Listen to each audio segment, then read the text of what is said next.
Olá, boa noite. Este é o programa da TV PT e esse é o espaço da Câmara dos Deputados da bancada federal do Partido dos Trabalhadores. E hoje é um dia muito especial para o nosso programa, porque nós temos um convidado para o dia de hoje, que é um dos homens públicos mais experimentados do país. Mestre em Economia, doutor em Filosofia, atualmente é professor de Ciência Política da Universidade de São Paulo. Já foi prefeito de São Paulo, a maior cidade do país. Foi ministro da Educação do governo Lula, no período de algumas das mais importantes conquistas da educação que foram garantidas no Brasil para o povo brasileiro. Eu estou falando do nosso grande companheiro, Fernando Haddad. Seja bem-vindo, Fernando Haddad, para esse nosso programa. Boa noite. Boa noite, Bongás. Uma alegria estar aqui com você, com os nossos companheiros e companheiras que nos acompanham. Queria aproveitar, antes de mais nada, para te cumprimentar pelo trabalho extraordinário na Câmara dos Deputados. Acho que a bancada do PT está dando uma demonstração de muita maturidade e compromisso com o país. De longe, uma bancada aqui mais notável do ponto de vista da sua atuação, dos seus discursos. Também no Senado, eu queria registrar que os nossos senadores, sobretudo os da CPI, que estão atuando na CPI, Humberto Costa, Rogério, estão fazendo um trabalho grandioso, mostrando para o Brasil inteiro o descalabro e a irresponsabilidade desse governo, de maneira que é um orgulho muito grande pertencer a um partido que tem parlamentares da estatura de vocês. Haddad, muito obrigado. E você, um dos maiores especialistas em educação do nosso país, nós temos essa semana a ser professor, dia 15, nessa semana, 15 de outubro. Nós estamos também no centenário do nosso querido Paulo Freire. Esses aspectos eu vou abordar depois para a gente falar da influência do Paulo Freire na educação do país.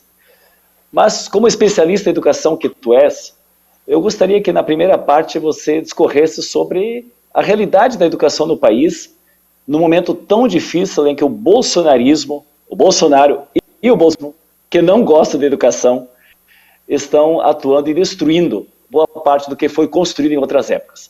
Então eu gostaria que a primeira abordagem fosse essa: como é que tu, como especialista na educação, estás vendo a situação da educação hoje no nosso país? Bom, Bongás, todo mundo que tem tempo, né, porque a maioria das pessoas sequer tem tempo de acompanhar o que está acontecendo no Brasil, que está cada vez mais difícil levar dinheiro para casa para pagar o mercado. Né? Não estamos falando de nenhuma despesa. As pessoas estão com muita dificuldade em botar comida na mesa. Né? Isso os que estão empregados. Você imagina os 14 milhões que estão procurando emprego e os outros 13 milhões que nem procurando emprego estão porque desistiram já de uma oportunidade de trabalho. A situação é muito grave. Mas, no que diz respeito à educação, você vê o que está acontecendo agora. O corte de 90% do orçamento da ciência e tecnologia. Aí o Bolsonaro não gosta de ser chamado de negacionista. Ele que negou a gravidade do coronavírus, ele que negou as verbas da universidade, institutos federais, ele que negou a vacina e agora nega recursos para os nossos cientistas pesquisarem em todas as áreas do conhecimento. O Brasil tem a melhor ciência da América Latina, como se sabe, é o 13º produtor de conhecimento no mundo, vinha aumentando sua participação na produção científica mundial, e o Bolsonaro corta 90% dos recursos da ciência e tecnologia. Se esse ministro tiver o mínimo de juízo, o astronauta, ele sai do governo. Porque eu acho que nenhum ministro antes dele sofreu tamanha humilhação. E por que essa recusa a financiar a ciência? Esse governo ele recusa a ciência. Esse governo tem três inimigos centrais. Ele tem o inimigo a cultura, a educação e a ciência. Por quê? Porque são três áreas que exigem criatividade, independência, né? Que são características humanas, né? Características do ser humano, é buscar o novo, buscar a inovação, buscar o seu aperfeiçoamento. E ele não consegue conviver com a liberdade do ser humano. Ele não consegue conviver com a capacidade criativa do ser humano. Para eles, tudo que cria, aquilo que é independente, causa temor. Por isso que uma figura como Paulo Freire é uma figura tão ameaçadora. É um senhorzinho, né, cabelos brancos, barbas brancas, que só escreveu livros voltados todos para a educação, para as crianças, para os jovens, para os camponeses.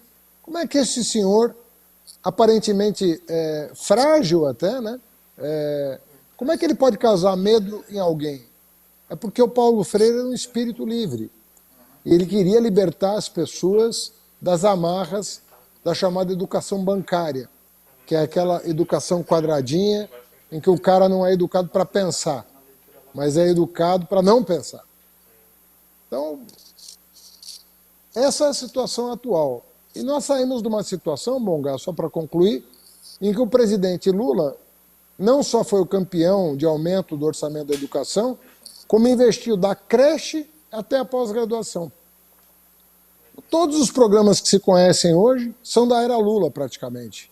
Por quê? Porque é um presidente que mais investiu em educação na história do Brasil. Não tem para Getúlio, nem para Juscelino, não tem para ninguém. O Lula foi o campeão de investimento em educação, repito, da creche até a pós-graduação. Haddad, é bom a gente relembrar Você me ouve alguns bem pontos. Eu te ouço bem. Você está me ouvindo bem, Haddad? Perfeitamente. Está tudo bem. Então está tudo certo, está ótimo. Não está bem. Nós estamos no programa da TV PT, né? Hoje parte da Câmara dos Deputados. E é importante que a gente diga para o Brasil, sempre é bom repetir alguns números, porque junto com os números vem um trabalho de consistência. E quando você fala, Haddad, nós triplicamos, quando vocês assumiram o governo, você foi ministro no tempo do Lula, nós tínhamos em torno de 30 bi na área da educação. Hoje, no final do governo, foi mais de 100 bilhões. Então houve uma triplicação orçamentária. Isso para nós tínhamos 18 universidades. Sim, exatamente. Então dá para falar com muita força, como o Lula sempre disse antes da história, houve tanto investimento na área da educação. Depois nós tivemos o tema das universidades. São 18 novas universidades criadas, mais 5 universidades encaminhadas no processo, que foram confirmadas depois, mas também no final do governo da presidenta Dilma, quando houve o golpe. São 173 campi universitários novos nos seus governos. Você foi ministro da Educação. Eu entreguei nós tínhamos 126 desses 173. Pessoalmente, inaugurei 126. Eu queria que falasse um pouco disso, depois eu vou pegar outros aspectos, porque semana passada, o atual ministro da Educação disse que tem demais universidades no Brasil e que isso é culpa do PT. Esse homem é ignorante completo. É um sujeito que ofendeu as famílias das pessoas com deficiência, dizendo que as crianças com deficiência atrapalham a sala de aula, ou seja, um ignorante completo, e agora está dizendo que tem universidade demais, quando na verdade nós somos, dos países da América Latina, o que tem menos jovens na universidade proporcionalmente. Você imagina como nós estávamos antes do Lula. E ainda com todo o esforço, ainda a gente tem que mirar um número de... Nós chegamos a 8 milhões e 500, 8 milhões e 600 mil universitários, Bongás. E nós devemos ter, assim, para ter um número adequado, nós teríamos que mirar 12 milhões de universitários. O Brasil precisa de cerca de 12 milhões de universitários. Isso não significa não investir em educação básica. Sabe por quê? Porque o Lula foi o que mais investiu em educação básica. Ele é um tremendo ignorante, esse ministro. O presidente que mais investiu em educação básica foi o Lula, porque ele criou o Fundeb e o maior orçamento do MEC era o FNDE, cujo dinheiro ia praticamente todo para a educação básica, para atender prefeitos e governadores. Então, Fundo Nacional de Desenvolvimento da Educação, FNDE, mais o Fundeb, Fundo de Desenvolvimento da Educação Básica, eram os dois grandes fundos que injetavam cerca de 50 bilhões de reais, a valores atuais, na educação básica. O Lula fez uma revolução na educação profissional. Eu criei os 38 institutos federais existentes no país, com mais de 500 unidades espalhadas por todos os estados. Foi uma revolução no ensino médio, criar um paradigma de qualidade no ensino médio. O presidente Lula, eu tive a honra de lançar o Pró-Infância, o maior programa de construção de creches da história do Brasil. Da história do Brasil. Então, o que você pegar, creche, pré-escola, qualidade do ensino fundamental que está despencando, aumentou nos nossos governos, como nunca na história do Brasil. O aumento do IDEB, pode pegar o governo Lula e Dilma, foi o maior incremento do Índice de Desenvolvimento da Educação Básica, que é um indicador que mede qualidade em matemática e português. Para ninguém dizer que estão ensinando errado, é português e matemática. O IDEB é isso. Ninguém consegue ensinar uma tabuada errado. Ou você sabe uma tabuada ou você não sabe. Seja pelo método que for que se aprende, você tem que saber fazer uma regra de 3, uma proporção, você tem que saber calcular juros, você tem isso tudo, você tem que saber. A reforma do Enem, nós chegamos a ter 8 milhões de inscritos no Enem, por causa das oportunidades, a criação do SISU, a criação do ProUni, a criação do FIES Sem Fiador, a criação da Universidade Aberta do Brasil, os cursos superiores de tecnologia nos institutos federais, os sinais que ninguém dá valor, que permitia ao MEC fechar curso ruim. Porque ele falou que tem muita gente que não tá educada, que está na universidade. Só se for nos amigos dele, das escolas particulares caça-níqueis. Porque tem muita instituição particular boa que faz processo seletivo. Agora, os caça-níqueis amigos dele não faz vestibular. E aí pode acontecer de uma pessoa que não está preparada para fazer a universidade entrar na universidade, mas estão pagando a mensalidade lá, né? Isso eles querem receber. Agora, educar que é bom, não querem, né? Agora, vai ver se numa universidade federal pública alguém entra com nota baixa no Enem. Não existe isso, Bongas. Hoje as notas do Enem, para você entrar numa faculdade, num curso de engenharia, medicina, enfermagem, pedagogia, direito, são notas altas.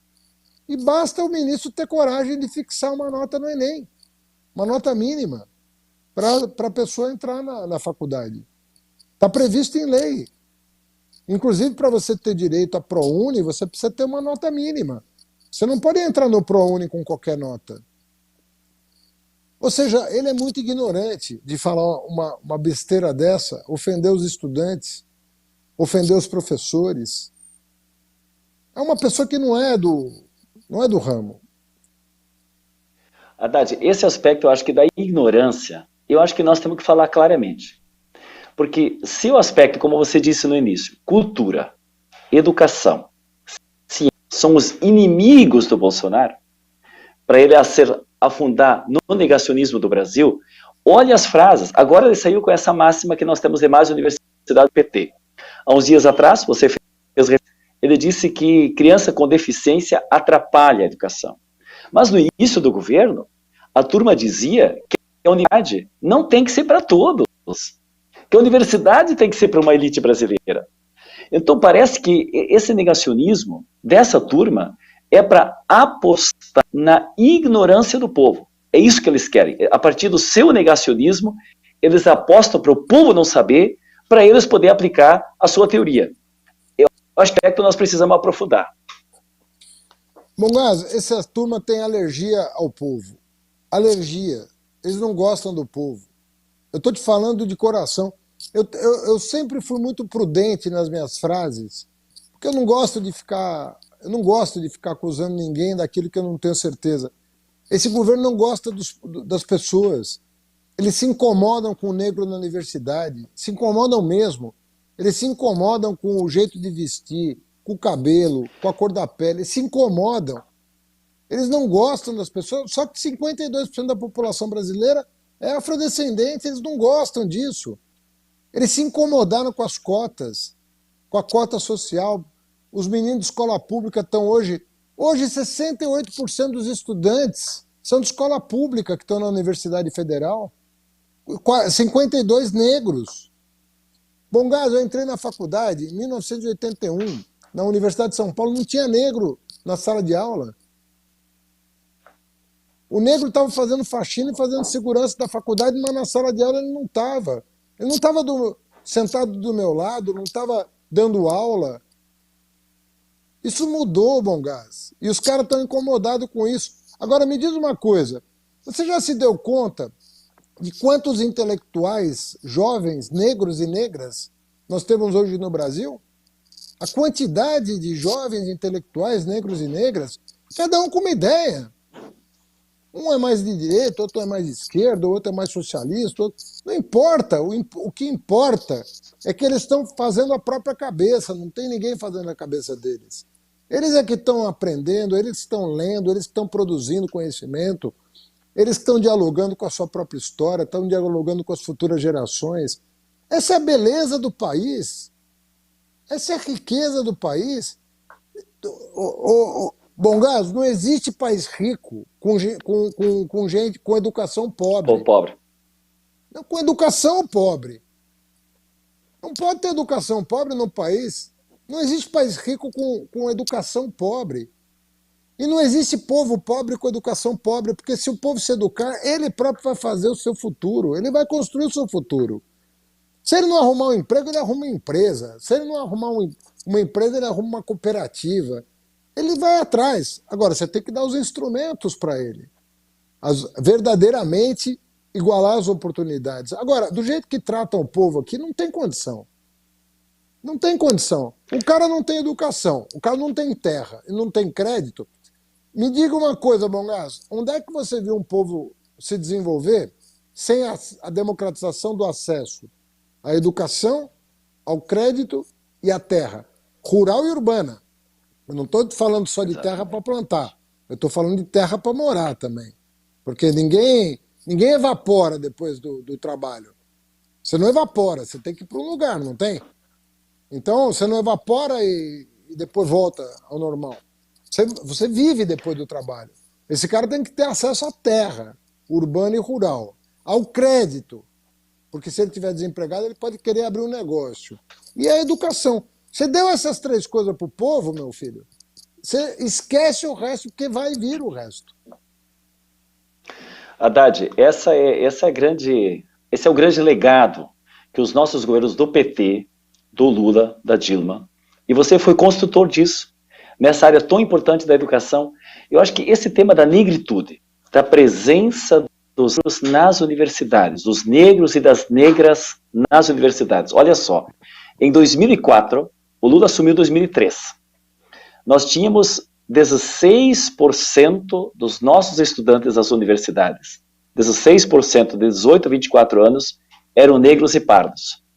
Em 2014, 45% já eram negros e pardos nas universidades.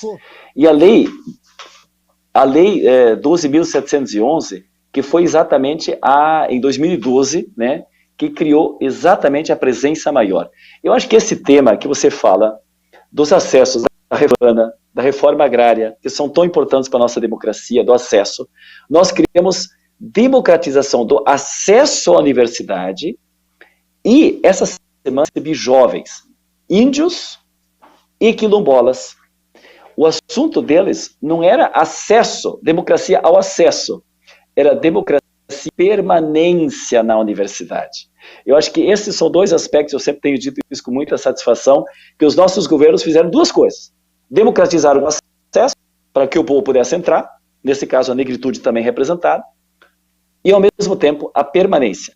Mas hoje nós não temos a dificuldade do acesso e esses jovens de permanecer nas universidades, porque bolsas, estímulos, para que eles pudessem, já aprendendo, dinamizando e permanecer nas universidades, estão sendo cortados que nem os recursos da ciência e tecnologia. Então, acho que esse é o grande tema da permanência.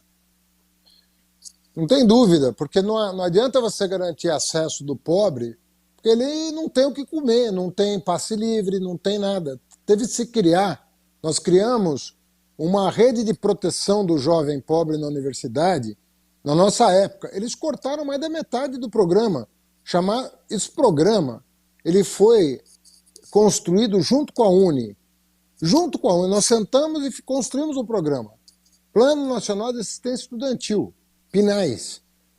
E era fundamental. Por quê? Porque não adiantava dar a vaga e a pessoa não ter para comer. Porque o sujeito vai fazer uma universidade federal, nem todos vão conseguir trabalhar. A maioria não conseguirá trabalhar. Por exemplo, você não consegue fazer um curso de medicina e trabalhar. Você não consegue fazer um curso de engenharia período integral e trabalhar. Você tem que ralar muito para passar de ano. É muita matemática no caso da engenharia, sabe? Não é simples você fazer um curso de engenharia bem feito numa federal, um curso de medicina. Você tem que dar assistência estudantil. Agora, bom, toda a coisa, a gente fala muito de educação superior e a pessoa, eu já ouço muito comentário assim, e a educação básica? Nós triplicamos a educação infantil no país, a creche no Brasil tinha 9%. 9% dos brasileiros de 0 a 3 anos estavam em creche. Nós largamos com mais de 30% e fixamos uma meta de 50%. Você sabe que mesmo no país rico, raramente passa de 50%. Porque tem mãe que prefere cuidar do filho. A creche não é obrigatória em nenhum lugar do mundo. Poucos países obrigam matrícula em creche. Tem país que obriga, mas é muito pouco. Os países escandinavos obrigam a partir de 1 ano, mas em geral não é obrigatório até 3 anos matricular na escola. Né? E a média mundial é muito menor do que 50%, mas nós fixamos a meta de 50%. Mas era 9%, bom gás. Quando o Lula assumiu, era 9% das crianças 0 a 3. Hoje você tem de 4 a 5, você está prestes a universalizar. Nós universalizamos aqui em São Paulo 4 a 5 anos. Então, é outra cabeça. Esse povo não tem condição de comparar, entendeu? Você não pode comparar. É incomparável. Não, isso. Eu estou trazendo os números, Haddad. É incomparável. Eu sempre digo, essa gente não tem limite em nada do ponto de vista de quebrar valores, o sentimento autoritário, fascismo. Quantas escolas técnicas o Bolsonaro inaugurou em 3 anos? Nenhuma. Imagina você... Vai fechar ainda algumas, né? Vai fechar.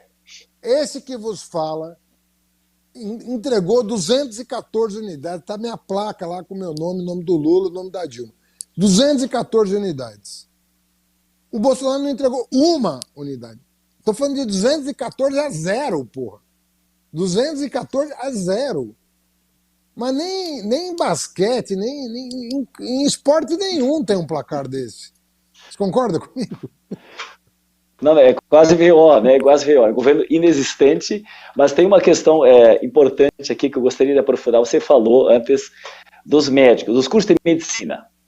Eu gostaria que você falasse um pouco disso, porque o ministro da Saúde, Alexandre Padilha, eu conversei numa ocasião, e quando você trabalhou, porque é um trabalho conjunto de vocês, é da educação e da saúde. Teremos cursos, mais vagas na área da medicina. Porque nós tivemos todo o processo dos médicos que faltavam no Brasil, aí nós criamos mais médicos, pudesse ter, inclusive, médicos do exterior, médicos formados no Brasil, fora do Brasil, que são brasileiros, aí o revalida para que pudessem vir trabalhar. Mas era necessário também, sem preconceito contra os médicos, porque aí é outra situação terrível, né, que veio na fundamentação do golpe, né, já era o preconceito contra os nossos governos, que permitiam que médicos de outros países viessem para cá, mas era necessário que se criassem oportunidades para os nossos jovens poderem fazer. em medicina. E o que o Alexandre me relatou, que o ministro da Saúde do governo Fernando Henrique Cardoso, quando se abriu mais cursos de medicina no Brasil, parabenizado o Padilha, porque conseguiu abrir cursos de medicina, porque as corporações médicas haviam forçado os governos anteriores a não abrir cursos de medicina. Então, eu gostaria que, já que saúde é tão importante, mais médicos é tão importante, que relatasse como foi esse processo para construírem cursos de medicina para que jovens brasileiros pudessem se formar em medicina, uma área tão importante para atender a nossa população. Bom, mas isso aí foi Então, acho que a primeira fake news no país, que eu tenho lembrança, foi a fake news de que o Brasil tinha muito médico. Te juro, eles conseguiram vender para o Brasil, né, o CFM conseguiu vender para o Brasil, o mesmo CFM que hoje ajudou a espalhar o boato da cloroquina, da ivermectina, o mesmo CFM, eles têm um juramento, né? Mas parece que o juramento não está valendo no caso do Brasil, né? Esse mesmo CFM vendia a tese de que a Organização Mundial de Saúde recomendava um médico por 1.000 habitantes. E como o Brasil tinha 300 mil médicos, na minha época, já tinha uma vez e meia, né? um e meio médico por 1.000 habitantes. Então não podia mais abrir curso de medicina, porque já tinha mais de um médico por 1.000 habitantes. Isso foi vendido, isso foi publicado, isso foi noticiado, e isso era mentira. A OMS nunca falou isso. Mas era a imprensa, o CFM e todas as corporações dizendo que tinha muito médico no Brasil. Aí nós descobrimos que era mentira, que os países tinham 3 médicos por 1.000 habitantes, o triplo do que eles falavam. Ou seja, o Brasil pode ter, nós poderíamos ter aqui alguma coisa em torno de 600 mil médicos, por exemplo. Entendeu? Se a gente tivesse o dobro do que nós tínhamos, não ia ter problema nenhum. 3 médicos por 1.000 habitantes. Tem país que tem mais, porque essa é a média. Tem países que tem mais. Tem 4 médicos por 1.000 habitantes, por exemplo. O que daria para o Brasil mais de 800 mil médicos. Aí eles falavam, não, tem muito médico, é que eles estão mal distribuídos. Ah, e por que estão mal distribuídos? Porque ganham mal. Sendo que era a categoria mais bem remunerada pelo IBGE. O IBGE soltava o ranking das categorias. E por que era mais bem remunerada? Porque não tinha. Então era uma pressão para não dar acesso do pobre ao médico. O pobre que se lasque na cabeça deles. Não tinha acesso ao pobre. Foi uma revolução abrir os cursos de medicina com o ProUni, com o FIES, e nós fizemos uma coisa que eles acabaram. A gente pagava o curso de medicina pelo FIES, e se o médico fosse para o SUS, ele não devolvia o empréstimo. Ele podia ter quitado o empréstimo. A cada mês de trabalho no SUS, nós cancelávamos 1% da dívida. De maneira que em 100 meses, ou seja, pouco mais de 8 anos, ele tinha a dívida com o Estado cancelada se ele fosse para o SUS. Trabalhar no mínimo meio período. Ele tinha que trabalhar pelo menos 20 horas no SUS para ter direito ao cancelamento de 1% da dívida a cada mês trabalhado. Até isso nós fizemos. Até isso nós fizemos. E eles cancelaram tudo. Haddad, esse programa hoje é o programa da Câmara dos Deputados na TV. Nós temos tantos temas e é estimulante essa conversa contigo, porque ela suscita outras perguntas que eu estou fazendo nesse momento para ti. Seja muito à vontade para falar também se tem outras experiências que trabalharam, para que a gente resgate essa história de educação, da qualidade educacional. Mas você falou aqui sobre a questão dos cursos de medicina e o que eles fazem no conceito fiscalista né, de não colocar recursos, porque as preocupações são sempre com gastos na educação. Nós sempre falamos que são investimentos. E o teto de gastos, hoje, ele diretamente, né, a educação, saúde e outras áreas também, mas nós estamos falando hoje de educação. E aqui, já que tem muito conceito nutricionista, da ignorância, que nós já falamos aqui, fiscalista, tem teto de gastos, agora 32, que pode fazer uma outra reforma administrativa, no sentido de conveniar recursos que são públicos do SUS, recursos do SUS, e que podem ir para os entes privados na área, os planos privados, hospitais privados, e que podem, nesses contratos e convênios, tirar recursos públicos da educação para colocar também em redes privadas. Então, eu queria que discutir um pouco sobre o teto de gastos e a 32 vai gerar. Não. Cortou um pouco você me perguntou do teto de gastos, né? Teto de gastos e a PEC 32, seus reflexos na educação. Essa parte é que eu perdi, tá bom. Bom, em primeiro lugar, não existe teto de gasto a não ser na imprensa. O governo Bolsonaro já não tem mais teto de gasto. O problema é com o que ele gasta. Porque você sabe que está previsto um calote dos precatórios. Pela primeira vez na história do Brasil, a União vai dar um calote nos precatórios. Não vai pagar os precatórios. Aí estão dizendo, estão tirando do teto de gasto. Bom, mas tinha que ter pago. Não vai pagar por quê? Porque vai ser extrateto. Esse teto não está mais valendo. Esse teto não está mais valendo. Você pega, por exemplo, o que está acontecendo com o orçamento paralelo. Você pega o aumento de salário dos militares bolsonaristas. Porque só deu aumento para militar bolsonarista, né? Que é os que ele levou para o governo. E permitiu o acúmulo de salário extrateto. Ou seja, os militares bolsonaristas não respeitam o teto do funcionalismo. Então, de que teto que nós estamos falando? É do teto para professor, é do teto para enfermeira, é do teto para policial. Para eles vale o teto. Mas pergunta se para o Bolsonaro vale o teto, pergunta se para o Centrão vale o teto, pergunta se para os militares bolsonaristas que foram para o governo vale o teto. Porque o militar bolsonarista ele está num cargo acumulando vantagens. Porque ele excepcionalizou o teto. Então, teto, meu querido, é só para os pobres. Para eles não tem dinheiro. Teto é para os artistas. Não tem lei Rouanet. Não tem nada.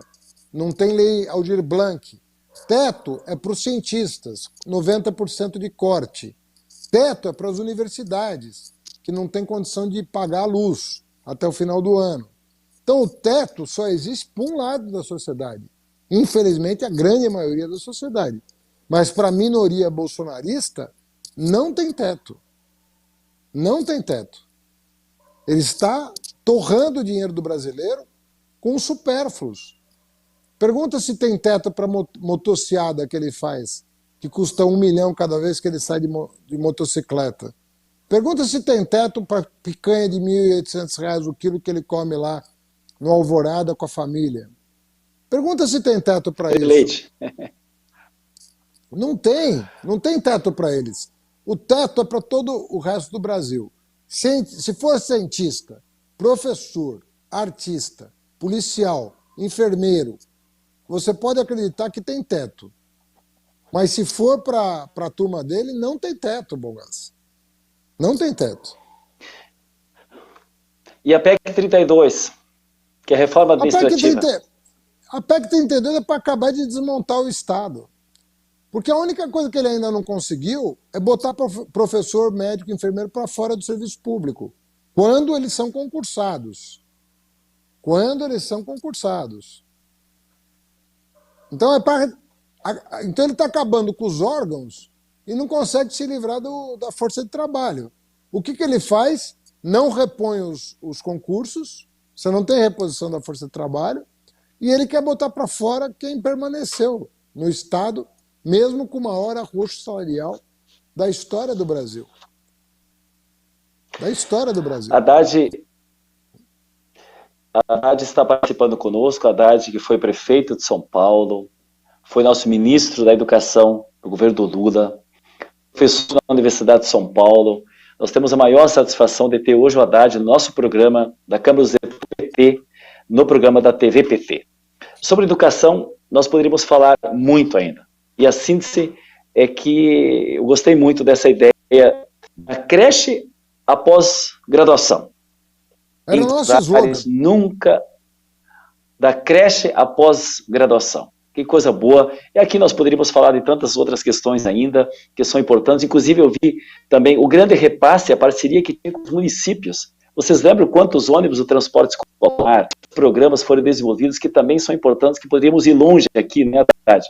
Falar essas... Bom, Gás, mas eu quero, nosso tempo...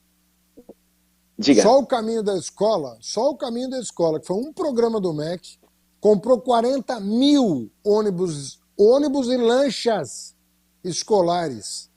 Porque tinha um programa de lancha para o norte, porque lá não roda ônibus, lá é lancha. Barco escolar. Barco motorizado. Né? 40 mil unidades para substituir os paus de arara desse país. E aquelas voadeiras que tinha no norte que arrancavam o couro cabeludo das meninas. Aquele absurdo que acontecia no norte do país. Olha, Haddad, nós podemos ir longe, mas nós fizemos questão de trazer o Fernando Haddad hoje como especialista da educação que é para falar na semana, que é a semana do professor, semana no ano em que nós comemoramos o centenário do Paulo Freire, e sobre educação eu gostaria que desenvolvesse um pouco melhor por que essa elite brasileira tem tanto ódio e tem tanto medo, receio de Paulo Freire. Você, como educador, eu gostaria que desenvolvesse um pouco isso, porque isso trata com a questão pedagógica, com a questão ideológica. Tivemos aí no meio dessa história escola sem partido, ataques a Paulo Freire, quanto preconceito foi trabalhado, quanto divulgação de fake foram. Porque depois, Haddad, os últimos minutos do nosso programa, essa hora vai correr muito rápida hoje, eu quero falar sobre outras coisas da política, eu quero falar do Lula, quero falar das fake, você foi vítima no tempo que tu foi candidato a presidente da República, que muito nos orgulhou, nos representou, mas antes de nós entrarmos nesse aspecto, eu queria que falasse um pouco mais, já que estamos no centenário do Paulo Freire, que falasse por que essa elite negacionista tem ódio de Paulo Freire. Bom, primeiro porque não conhecem, né? E geralmente você tem medo do que você não conhece. Duvido que o ministro da Educação tenha lido um livro do Paulo Freire. Eu duvido. Não leu. Não vou falar nem do Bolsonaro e dos filhos, que ali não tem chance de terem lido um livro na vida, né? Mas o ministro da Educação não leu Paulo Freire. E hoje ele ofendeu o Paulo Freire dizendo que não é adotado no mundo inteiro o método Paulo Freire. O Paulo Freire é um dos educadores mais estudados do mundo. Se você vê o Piaget, que é um dos maiores nomes da pedagogia, né? Se você pegar o nome do Vygotsky, você vai ver que o Paulo Freire não fica atrás dessa turma toda quando o assunto é educação. É um dos maiores brasileiros que estudaram o assunto. O livro Pedagogia do Oprimido é um livro atual e tem 50 anos. É um livro atual até hoje. Por quê? Porque ele queria abrir a cabeça da meninada, entendeu? Era uma educação emancipadora, libertadora. Ele não queria o sujeito que apertava parafuso só. Podia apertar parafuso, porque para o Paulo Freire não tinha problema. O cara pegar uma enxada, isso para ele era da vida normal. Trabalhar no campo, trabalhar na roça, trabalhar no torno mecânico, trabalhar onde for. Mas ele queria dar uma educação para além do ofício, para além, né, do cotidiano da pessoa, abrir os horizontes da pessoa para a pessoa ampliar suas possibilidades por meio da educação. Então ele queria uma educação crítica, construtiva, criadora, uma educação em que o professor tinha uma relação de diálogo com o estudante, aprendia os saberes que o educando trazia para a escola, interagia, produziam juntos, cooperativamente, né, a partir de temáticas inspiradoras, né, que fossem desenvolvidas de acordo com a realidade do educando, com a realidade do educador. Uma visão muito moderna de educação, né? E não era hierarquizada aquela educação em que o sujeito aprende meia dúzia de operações e vai para o mercado de trabalho sem saber o mundo em que ele vive, sem conhecer da vida, sem saber conhecer seu próprio corpo, conhecer a sociedade em que ele vive, sem questionar, sem aprender a questionar, né? Queria cidadãos que poderiam questionar as coisas, perguntar as coisas. Uma pessoa se educa a partir do momento em que ela faz as perguntas sobre o mundo, sobre a sociedade, sobre tudo. Aí que você está educando mesmo, a curiosidade, aguça a curiosidade da pessoa, organiza o pensamento dela, permite a ela entender o que é um método científico, o que é a ciência, o que é a cultura. Enfim, comparar o Paulo Freire com... Meu Deus do céu, até pecado, juro por Deus. É pecado. Sem chance, não merece. Falar do Paulo Freire no governo Bolsonaro. Agora, eu acho que por linhas tortas, sabe, Deus está escrevendo uma história nova, porque Paulo Freire estava muito esquecido, Bongás. E acho que o maior publicitário do Paulo Freire é esse fracasso que é o Bolsonaro. Como ele é um fracassado, ele está promovendo um sujeito que não é. Um sujeito que venceu na história. Um sujeito consagrado pela história. E você sabe que foi exilado. O segundo educador brasileiro que tem em pé de igualdade com o nosso Paulo Freire é o Anísio Teixeira, que a ditadura militar do seu Bolsonaro matou num posto de elevador. Essa é a elite brasileira. Esse pessoal que quer voltar, que quer continuar governando o país e que acha que é inaceitável o Lula governar o país. Fernando Haddad, a palavra que sempre nós é construção. Paulo Freire sempre usava isso, a história do tijolinho, né, da pedagogia do oprimido, enfim, todo o processo de construção. Eu tenho aqui comigo o livro que você ajudou a organizar, Plano de Reconstrução e Transformação do Brasil. Haddad, eu tenho repetido muito uma palavra sua, uma frase sua. Quando foi lançado esse material aqui, te lançou também para você andar pelo país afora, você já fez um roteiro em Minas Gerais, pensando exatamente um processo, você foi o nosso candidato a presidente da República, aquela situação triste do golpe, você nos representou e muito, ficamos orgulhosos, Haddad. É com prazer e paixão que a gente fazia a tua campanha, no momento do golpe em que tiraram a Dilma, em que prenderam o Lula, e que diziam que nós temos que exterminar com essa raça. Lembra disso? E você dizia, e eu tenho repetido essa frase, Haddad, eu quero que você fale sobre ela. No momento que você falou ela, foi lançado esse livro, pegando Paulo Freire, Reconstrução, Processo, você disse o seguinte: a direita do país queria nos destruir. Não conseguiu. Eles estão destruindo o Brasil. E aí você, Haddad, disse, e nós vamos reconstruir. Eu queria que você falasse um pouco sobre essa frase. Bongás, eu acho exatamente isso. Eu acho que eles não entenderam o que eles próprios fizeram para o país. Eles tentaram destruir a nossa democracia, destruíram empregos, destruíram empresas, estão destruindo a cultura e a ciência brasileiras. Estão fazendo um esforço medonho, né, de passar um trator por cima da Amazônia, por cima das relações exteriores, por cima da cultura e assim vai. Com o objetivo de destruir o PT. Porque para eles o que incomoda no Brasil é o PT. É um partido organizado a partir da base, é um partido que tem uma liderança carismática inigualável na nossa história. Poucos países do mundo, né, têm uma pessoa como Lula na sua história, né, que sofreu barbaramente com a perseguição do Moro, né, e que foi derrotado pela justiça, que ele sempre falou que tinha que respeitar. E era ele agora que deveria se ouvir e respeitar o que a justiça disse dele, porque o que a justiça disse dele, ao final e ao cabo, é de que ele não foi juiz em hipótese nenhuma. Ele foi o algoz do Lula para fazer carreira política. É isso que o Moro fez. Então, usaram tudo para destruir o PT e o Lula. Tudo que podiam fazer, fizeram para destruir o PT e o Lula. E destruíram. O país está em escombros hoje.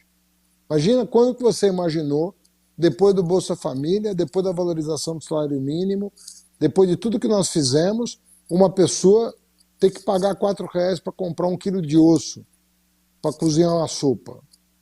E não tem o gás, às vezes. Tem que fazer na lenha, porque não tem o gás para cozinhar osso. Quando é que você imaginou que isso fosse acontecer 5 anos depois de tirar a Dilma do poder na marra? Agora, o PT está aí. O PT está aí porque a base do PT não largou o Lula, não largou o PT. Sabem quem é o Lula, sabem quem é o PT.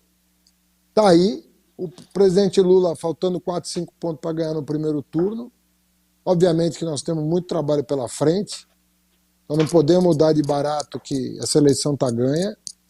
Não se faz isso num país como o Brasil, que sofreu tantas violências no passado recente. Então é um país muito violento. E nós temos, eu conto agora assim, 360 dias para a eleição. É o que está faltando. E amanhã eu vou agradecer que faltam só 359. E depois da manhã eu vou fazer outra oração, porque vão faltar só 358. Enquanto isso, o povo está passando fome. Por isso que eu estou torcendo para ir rápido. Porque enquanto não mudar esse governo, é doença, é fome, é ignorância, é o que esse governo tem para oferecer. Agora, o povo, quando a gente fala do PT e do Lula, não estou falando do PT e do Lula, porque você sabe disso. O PT e o Lula são a expressão de uma parte da sociedade que se organizou para construir tanto esse partido, e o próprio Lula é uma construção social. O Lula não é um indivíduo, ele é uma construção social. Tanto é que você não faz outro, você não produz outro, porque ele foi fruto de uma circunstância histórica única e, obviamente, que nós não podemos negar o talento de comunicação, a inteligência, a capacidade de construir com o povo um projeto.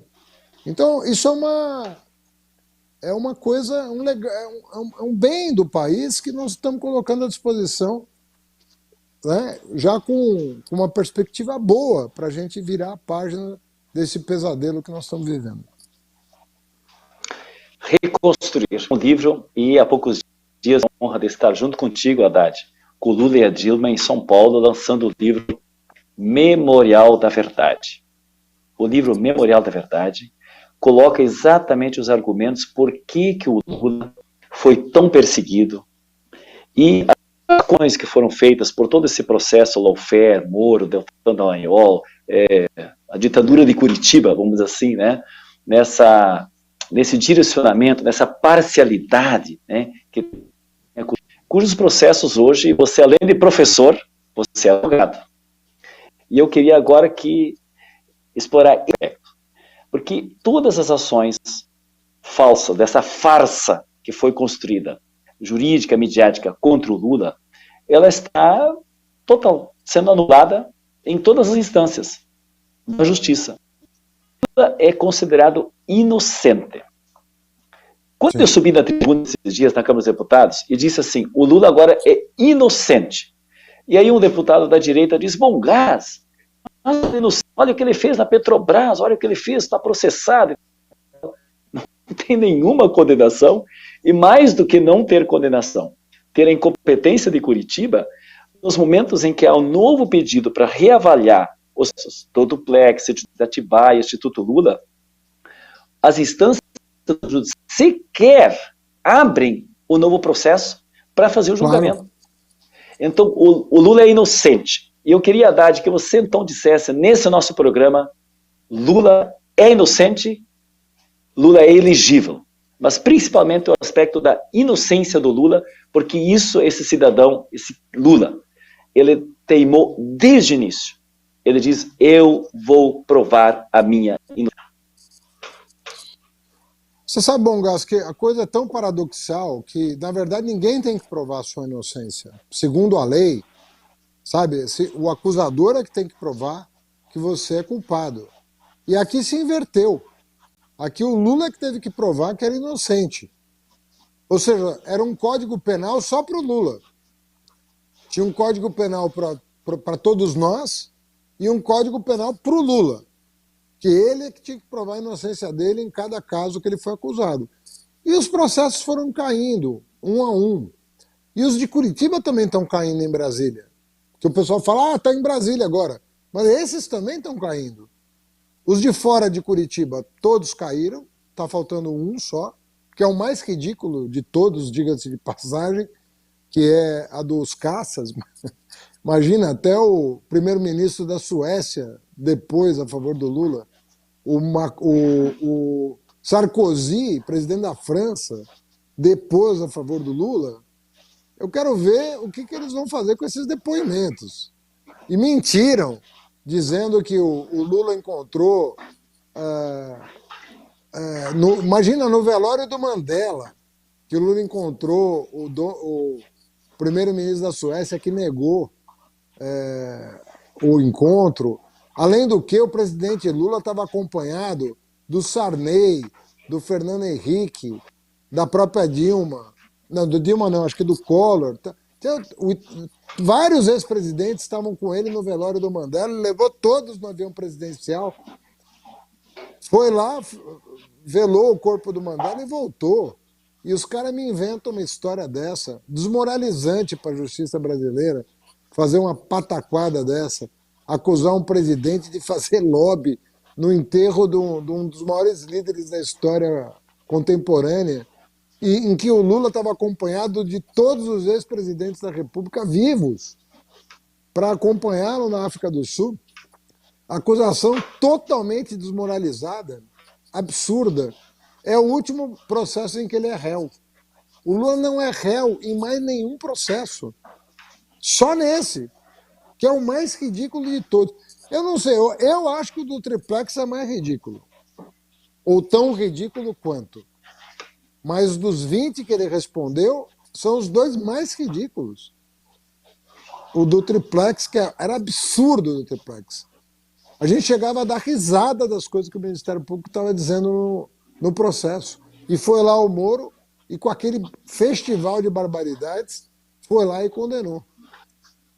Queria vincular o triplex à Petrobras. Um absurdo aquilo. Absurdo total. Mas o que eu quero dizer para quem está nos escutando é que dos N processos que o Lula respondeu, ele não é nem réu. Nem réu o Lula é. Não estou falando aqui de condenado, nem réu. Então, quem nos acompanhou até aqui, Bongas, quem aguentou, tem que ter muito orgulho desse partido. Muito orgulho. Porque esse partido sofreu demais e sobreviveu a tudo que tentaram fazer. Exatamente. E nós estamos chegando ao nosso final, nosso tempo é 1 hora de conversa, foi muito rápido. Haddad, muito obrigado, a sua presença, a sua história nessa construção.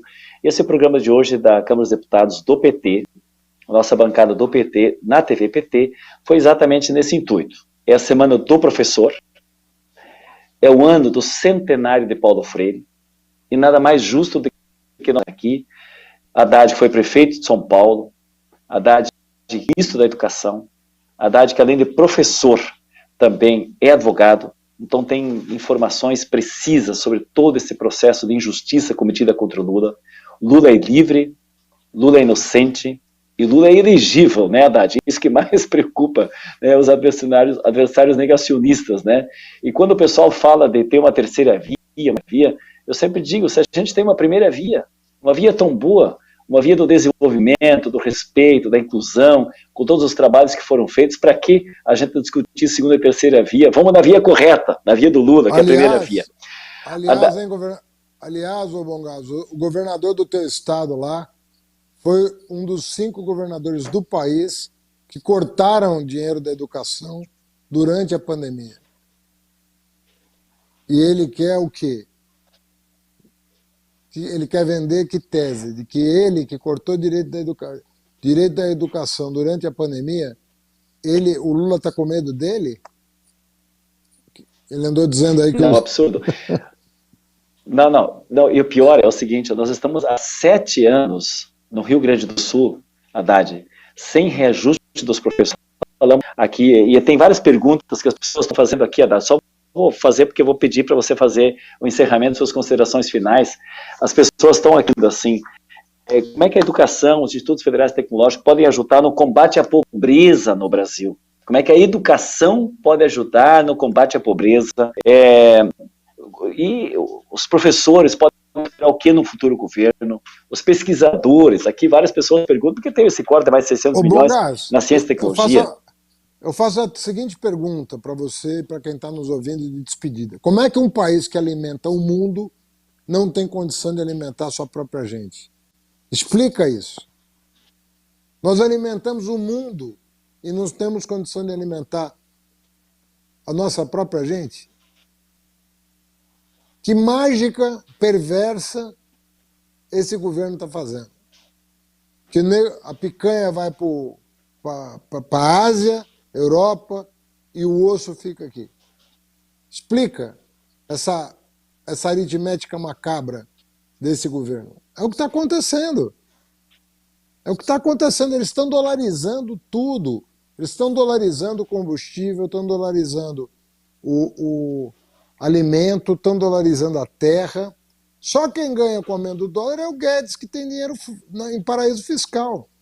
Nós que não temos dólar, estamos só vendo o custo de vida subir. E o Guedes ficando rico todo dia, com o aumento do dólar. Ele não é besta, né? Botou lá todo o dinheiro dele em paraíso fiscal para não pagar imposto. E os trouxas aqui pagando tudo em dólar. A gasolina em dólar, o gás em dólar, o diesel em dólar. Tudo está em dólar, tudo está dolarizado. Porque o alimento está cada vez mais dolarizado. O agrotóxico vem de fora, o transporte do alimento é feito em caminhão, que usa diesel ou gasolina. Então está tudo dolarizado. Hoje saiu uma matéria assim, que a gente tem que se acostumar com o alimento caro. Que acabou o tempo do alimento barato no Brasil. Está nos jornais de hoje. Um país com 8,5 milhões de quilômetros quadrados, cheio de terra improdutiva na mão de vigarista, grileiro, desmatando a Amazônia e para matar as pessoas de fome. Bonito o plano do Bolsonaro, né? É bem bonito o plano dele. E tem 25% destruidor. De voto. Mas aí tem muito fake, né? Tem muito fake, inclusive a maior crise dos combustíveis. A fake maior é a seguinte: é jogar para os governadores a responsabilidade do ICMS. Na verdade é o seguinte, na pandemia a gente dizia, não adianta dar cloroquina, isso não é solução, tem que ter vacina. Nos combustíveis é assim também. Ele está querendo dar cloroquina, diminuir o ICMS dos estados, em vez de colocar vacina. A vacina seria mudar a política internacional do petróleo, da política do Brasil, da Petrobras em relação ao petróleo, do PPI, do Plano de Política de Paridade de Preço Internacional. Esses são os grandes temas. Haddad, eu vi assim, nós precisamos concluir, estamos passando o tempo, mas foi muito a conversar contigo nesse programa da TVT, e queria te ouvir então nesse final. A mensagem com o Lula, livre, inocente e decente.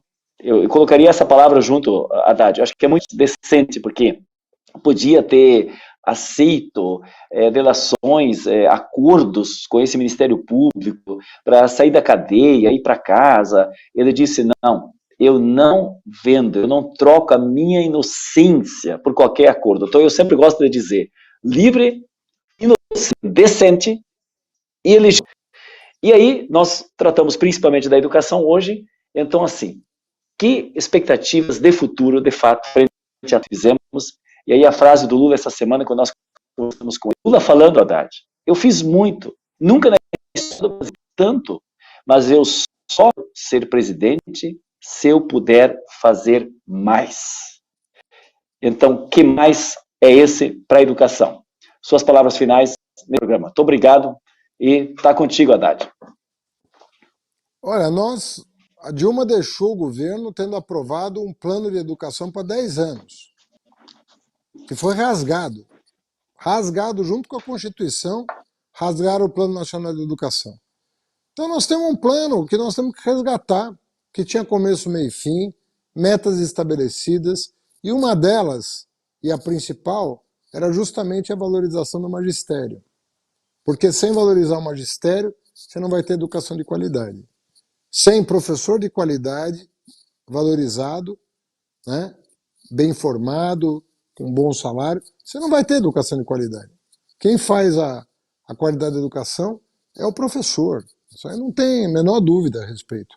Nós falamos de um timão de professores e nós temos, sabe, nós temos um conjunto de profissionais que estão aí dispostos.